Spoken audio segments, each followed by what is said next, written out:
Calourada. Olá, ouvinte da Rádio Fiscar. Começa agora, nos estúdios aqui da 95,3 FM, a mais uma edição do programa Calourada. Um programa que traz temas, assuntos, enfim, conhecimentos e informações que são do interesse da comunidade acadêmica e, notadamente, do pessoal da graduação. E nós estamos recebendo aqui no estúdio hoje uma figura queridíssima que está continuamente aqui conosco, que é o PG. O PG é o homem que transforma o esporte em palavras para o pessoal que acompanha a Rádio Fiscar, não é? Saber e ver o que está rodando no esporte de São Carlos, região, país, internacional e etc.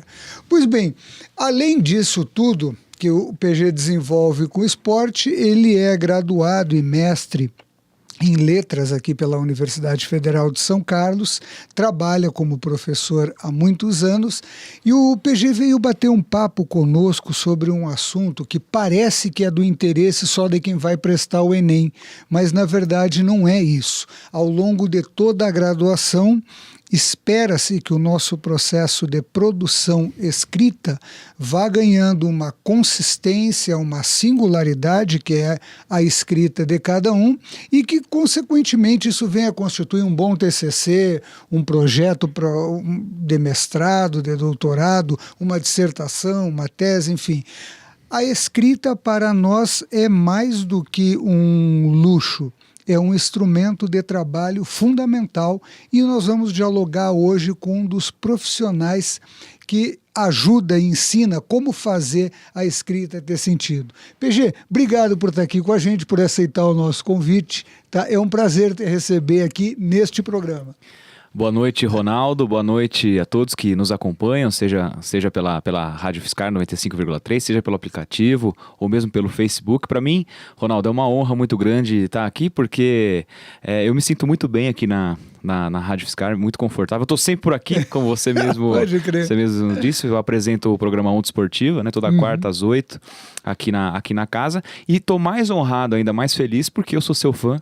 Eu sou um fã declarado seu, já te falei isso. E quando você me fez o convite, eu fiquei muito feliz, muito lisonjeado. E espero contribuir um pouco aí nessa nossa conversa de hoje. Que massa, que massa. Cara, eu já vou começar te perguntando o seguinte. Primeiro, muito obrigado pela consideração. Para mim é extremamente significativa, profundamente significativa. Mas nós vamos ficar rasgando cedo um para o outro aqui, porque a gente precisa discutir algo que faça sentido para o nosso pessoal. E esse lance da escrita, eu vou mencionar um autor aqui que é da área da sociologia, um autor que eu admiro profundamente, que é o Howard Becker, e ele fala sobre a importância de uma escrita clara, etc, etc. Bom, já desde o ensino médio, os nossos professores vêm batendo nessa tecla do escrever, etc. Quando chega o Enem, tem aquele lance, bom, eu tenho que ter uma introdução, depois um desenvolvimento coerente e fazer uma conclusão. Aí prestou o Enem, conseguiu a vaga, entrou na universidade, pá! Não se esquece a escrita a partir daí. Parece que ela se torna mais complexa. Nesse sentido, o que eu queria começar é partir da simplicidade, que é o que o Becker aponta como importante para o conhecimento e a apresentação do conhecimento, e eu vou te perguntar as três partes. Tá? Primeiro, PG, como você faz uma introdução já não da redação do Enem?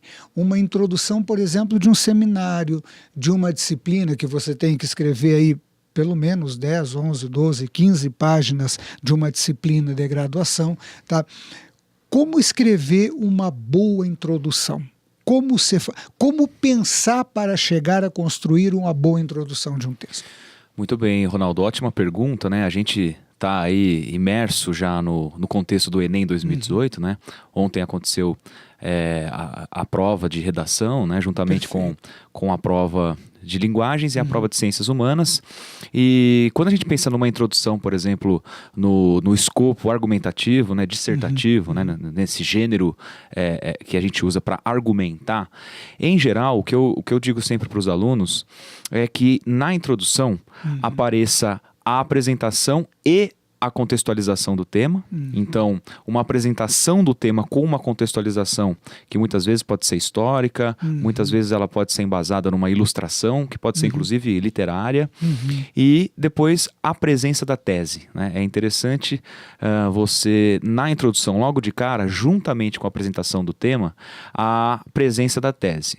E aí, muita gente confunde, por exemplo, tese e tema. Né? O tema, se a gente pensar, por exemplo, numa redação de vestibular, ele é o mesmo para todo mundo. O tema é um recorte do assunto. Então, o assunto é aquela coisa mais ampla e o tema é um recorte. A tese responde a seguinte perguntinha, né? Quero convencer o meu leitor de quê?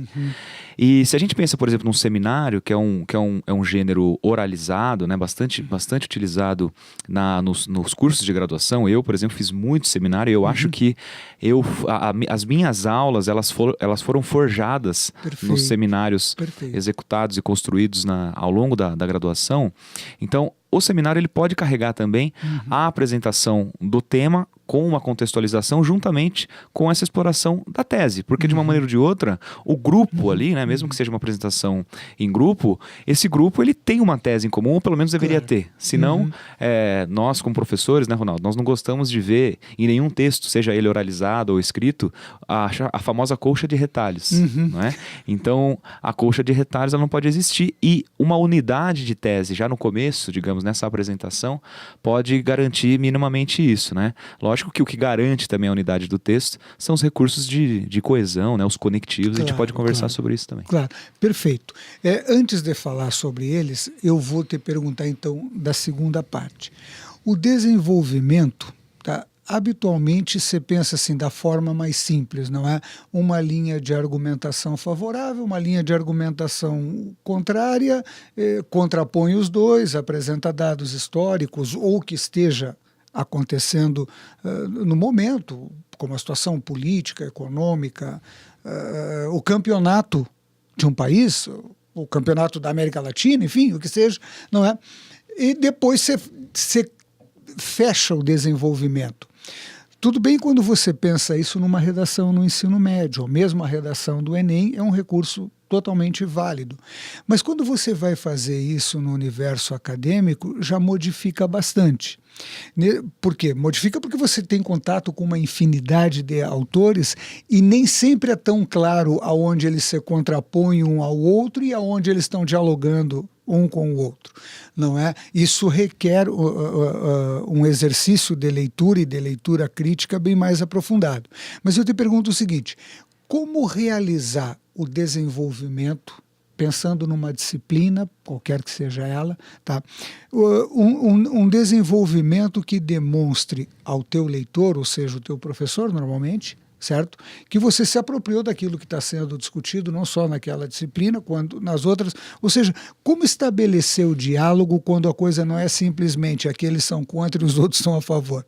Como desenvolver esse desenvolvimento? Vamos ser repetitivo. Eu acho que assim, uma coisa que já trazendo de volta um pouco a questão da introdução de novo, né? Pensando num texto mais acadêmico, a introdução ela meio que carrega já também os objetivos gerais específicos, né? Então, ao longo do texto mesmo, a gente falando agora do desenvolvimento, ou como muitas vezes é chamado no âmbito acadêmico a discussão dos resultados, alguma coisa, né? Ou a discussão da bibliografia, alguma coisa nesse sentido, é sempre bom ter o objetivo ou os objetivos sempre em mente, né? E deixar os autores falarem, mas não apenas os autores falarem, né? É importante sempre o posicionamento constante daquela pessoa que escreve, né? Da voz, né? que está por trás, que está na frente de um computador, digamos, ou com um teclado escrevendo. Porque o que eu percebo muito, Ronaldo, é que existe um certo ranço até no meio acadêmico da própria primeira pessoa, né, do próprio uso da primeira pessoa ao longo do desenvolvimento. Criou-se, né, uma certa repulsa, digamos assim, com relação ao uso da primeira pessoa. E aí, a primeira pessoa, qual que é o grande problema dela, né? Por que ao longo de muitos anos, décadas, né, se evitou o uso da primeira pessoa, por exemplo, no desenvolvimento de um texto acadêmico, seja ele um TCC, uma dissertação de mestrado ou uma tese de doutorado? Porque existe uma diferença muito clara entre opinião e argumentação, por exemplo. A opinião, ela geralmente é baseada em crenças, ela é baseada muitas vezes no próprio senso comum, né? E a argumentação não, ela tem uma base mais concreta. A opinião, ela pode se tornar um embrião da argumentação, né? Agora, quando ela não se torna, ela está fadada a ser parcial ou muitas vezes incompleta, nesse sentido. Agora, não necessariamente usar a primeira pessoa tem relação apenas com a opinião, né? Tem pessoas que escrevem utilizando a primeira pessoa de uma forma brilhante. Eu tive professores, né? Posso citar, por exemplo, o professor Valdemir Miotello, que foi meu orientador tanto de iniciação científica quanto de mestrado, e ele gostava de um posicionamento bem firme e presente do autor ali no texto. Ele não gostava nada de isenção, digamos, dessa isenção acadêmica, digamos. Então, eu sempre escrevi sobre futebol, inclusive o meu TCC, meu próprio mestrado envolve futebol e linguagem, né? As relações discursivas do futebol brasileiro. E ele sempre me falava, você tem que começar o seu texto falando que você é corintiano. Né? Ele usava essa brincadeira, né? Para que as cartas fiquem na mesa, né? Então, hoje em dia, né, tanto se fala em escola sem partido e tudo isso, né? Que as pessoas têm medo, né? Elas acham que os professores ficam querendo doutrinar os alunos, né? E isso não é o que acontece, né? O professor tem dificuldade de fazer os alunos ficarem quietos, né? Que dirá colocar o comunismo, né, na cabeça dos alunos, né? Então não sei se fugiu um pouco da sua... Não, mas você falou uma coisa que é muito interessante. Esse assunto está preocupante, inclusive com pessoas pedindo para que filmem professores, etc. Quando eu inicio um semestre, por uma questão, eu acredito, de transparência com os alunos, eu acho fundamental que o professor diga da onde parte a fala dele. Ou seja, o que o constitui como pessoa, como sujeito que pensa, como sujeito que executa uma profissão, não é? E, consequentemente, os alunos vão saber, então, avaliar quando o professor está sendo doutrinador, certo? E quando o professor está discutindo alguma coisa que tem relevância social, econômica, política, etc. Mas é bom você falar isso porque esse aspecto, ele às vezes aparece no desenvolvimento. E às vezes de uma maneira complicada. Você descobre do que o professor gosta e no desenvolvimento apresenta aquilo. Ou quando você vai numa banca, sabe, vai defender um projeto de mestrado, de doutorado, você fala mais ou menos o que o pessoal da banca pesquisa. Não acho... enfim, é um recurso, não é? Mas ao desenvolver um trabalho, você estabelece um diálogo, como você apontou. Os autores falam e você também apresenta a sua posição. O que eu te perguntaria é uma questão que talvez tenha a ver com a própria estética do texto, que é o seguinte. Há alunos que perguntam, bom, mas como é que eu faço para colocar a minha fala? Enquanto eu estou fazendo...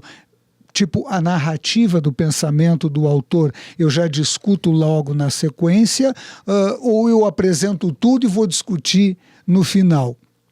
Aí eu te pergunto como alguém da área.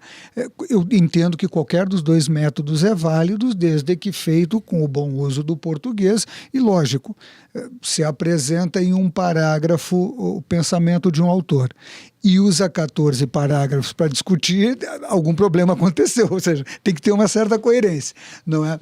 Mas, na tua experiência e na tua atividade profissional, qual a forma mais interessante para um estudante apresentar a posição dele em relação aos autores com quem ele está trabalhando? Então, você colocou duas maneiras possíveis aí. Eu particularmente prefiro até porque foi como eu desenvolvi o meu TCC, mesmo a minha dissertação de mestrado, eu prefiro esse modo meio misturado, assim, né? Então, pela própria formação, né? Então, eu discutia muito filosofia da linguagem, então eu li algumas coisas, né, do Bakhtin, né? Então a minha dissertação ela usa o arcabouço teórico do Bakhtin, filósofo russo, né? Filósofo da linguagem russo. Então eu gosto dessa coisa em que a voz do autor ela apareça para mediar esse diálogo entre autores, né? Eu acho que o que existe também, Ronaldo, para além desses dois tipos que são mais utilizados, como você levantou muito bem, é o estilo de cada orientador, né? Eu acho que passa muito por isso, né? O grande problema é quando o pesquisador, ou a pesquisadora, ele se sente meio que oprimido, digamos assim, né? Quando a voz do orientador ou da orientadora se impõe, né, de maneira a sufocar a criatividade daquele mestrando, daquele doutorando, né? Uma outra coisa, além desse perfil de cada orientador e tudo mais, tem a ver com as diferenças que existem numa dissertação de mestrado e numa tese de doutorado, né? A dissertação de mestrado, ela dá muito mais espaço, por exemplo, para uma revisão bibliográfica e o autor se colocando meio que nessa mediação, digamos, né? A tese de doutorado, ela me parece que ela vai além, né, nessa questão, porque ali é preciso que haja, além da tese e da antítese, uma síntese, muitas vezes, né? Para usar aí uma noção mais dialética, né? Feita pelo doutorando, para aquele que queira pleitear um título de doutor. Eu não sei, né? Sinceramente eu não sei, eu tô fora da academia já há um tempo, eu não sei como é que anda essa situação, se ainda há essa diferença bem demarcada, ou se as coisas já existe ainda essa... E a gente cria um estilo próprio. Eu, quando escrevi minha tese de doutorado, como eu trabalhei com várias perspectivas e teorias sociológicas, o que eu fiz?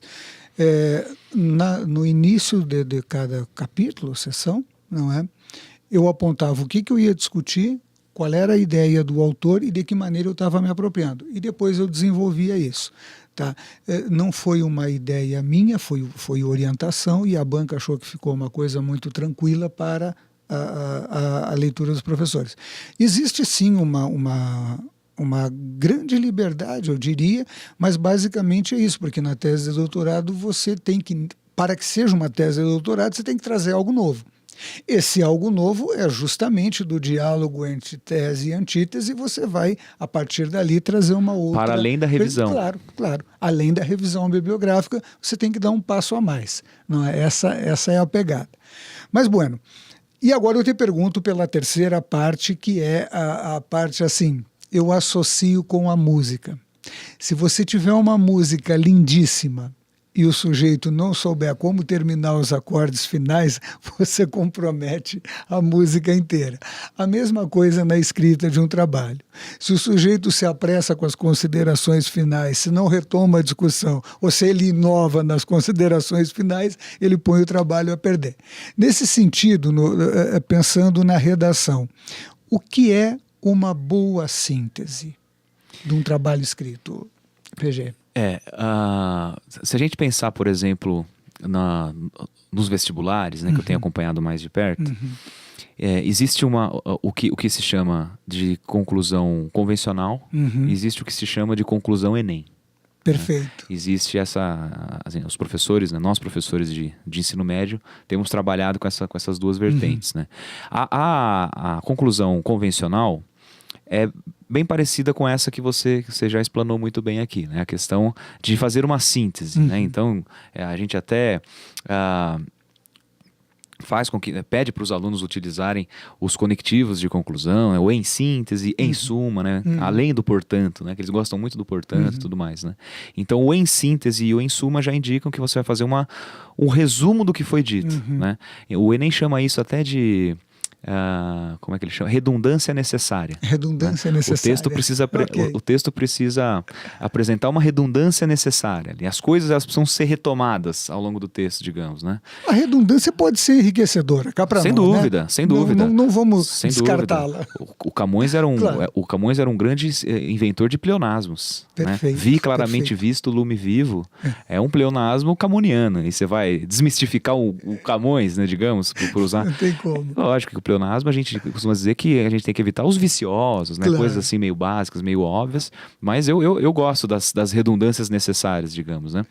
Então existe esse tipo de conclusão, que é uma conclusão mais sintética, digamos assim, em que se retoma até mesmo a tese. Lógico, você não vai colocar a tese pela primeira vez ali, né? Claro. Acho que é algo que já tem que ter sido tecido ao longo do texto. E essa conclusão estilo Enem, como se tem chamado, é a conclusão com as propostas de intervenção social, vulgarmente conhecidas como soluções. Perfeito. Então, uma problemática social foi levantada ao longo do texto, e essa problemática social, como diria Dada Maravilha, tem que encontrar a sua solucionática ali, né? Então, dar uma proposta, uma ou duas propostas de intervenção que sejam concretas, né? E que correspondam, por exemplo, a um agente concreto. Então, qual é o agente dessa mudança? Se é o Estado, se é a iniciativa privada, se é a sociedade, se é o indivíduo, o que deve ser feito, como deve ser feito e qual a finalidade, né, para aquilo que você está propondo ali. Os outros vestibulares, né, o FUVEST, o Unesp, a Unicamp eu nem vou citar porque a Unicamp trabalha com a perspectiva multigênero, né? A Unicamp ela nem trabalha com a dissertação tradicional. Ela trabalha com 2 gêneros surpresa ali. Pode ser um verbete e uma resenha. Pode ser uma carta e alguma coisa nesse sentido. Então, a propor soluções.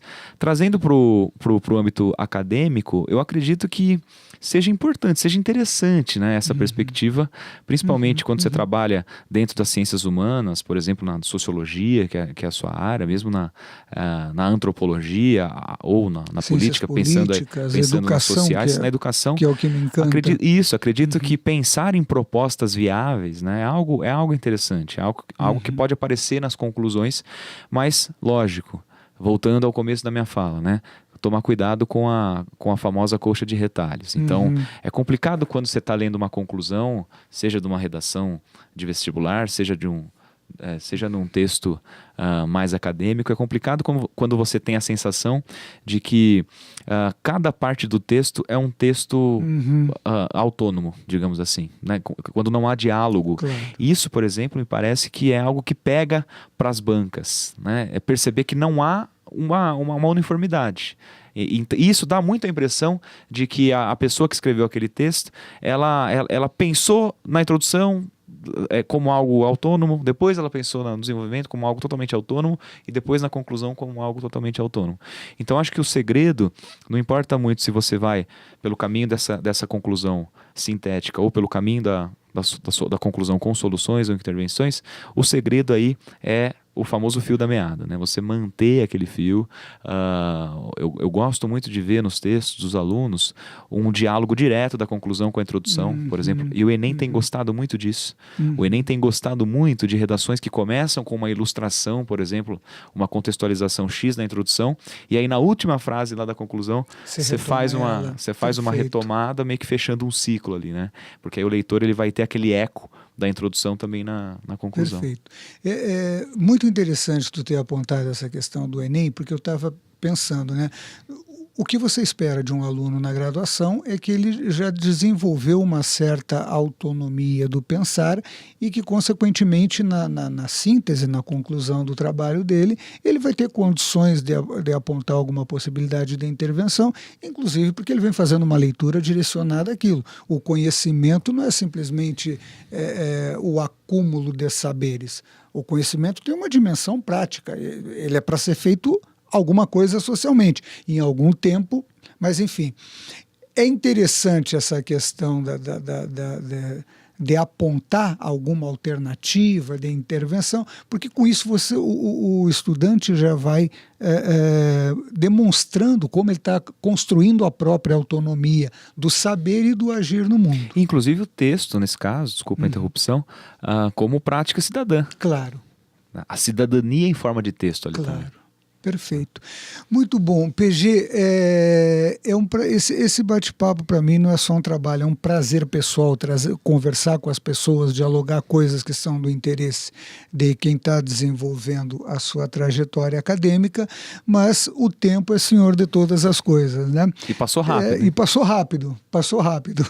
O Bergson discute o tempo, daria para perguntar por que passa tão rápido em certos momentos e às vezes não. Mas enfim, nós estamos então encerrando esta edição do programa Calouradas.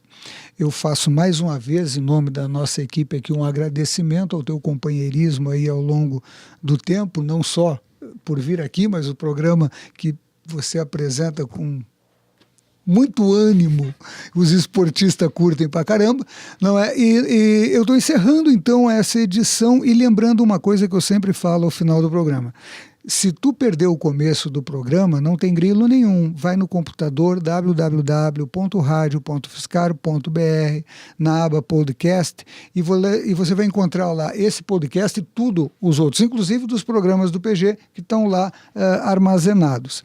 E se além de tudo isso você quer se alegrar ainda mais com a rádio e ganhar um ingresso para ir no cinema com o companheiro, namorado, o que seja, ou seu pai, sua mãe, sua avó, quem te interessa levar, óbvio, não é? Se quiser também ingresso para um show de rock, para uma peça de teatro, enfim, baixa o aplicativo no teu celular e acompanha a gente por ali. Você pode concorrer a uma série de coisas. PG, de coração, querido, valeu. Super massa esse bate-papo. A vocês um grande abraço, um agradecimento porque nos acompanham e até a próxima edição. Encerramos. 95,3 FM.